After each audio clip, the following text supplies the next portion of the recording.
Hinahanap ng mga otoridad ang isang byuda na ng dating kapitan ng barangay sa Balibago sa Angeles, Pampanga.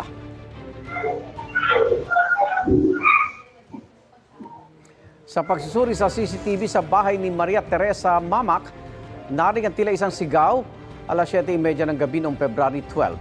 Ay sa pamilya Mamak, bandang ganong oras din na huling nakita ang driver ng kanilang pamilya. Sa report naman ng pulisya, huling namata ng byuda bago mag-alas 9 ng gabi noong ding February 12, sakay ng kanyang puting sasakyan papunta sa bayan ng Babalacat. Natagpuang abandonado ang sasakyan sa plaza ng bayan ng Magalang. Nang inspeksyonin ang bahay ng nawawala, may nakitang bakas ng dugo sa washing machine, pader, wheelbarrow at gripo.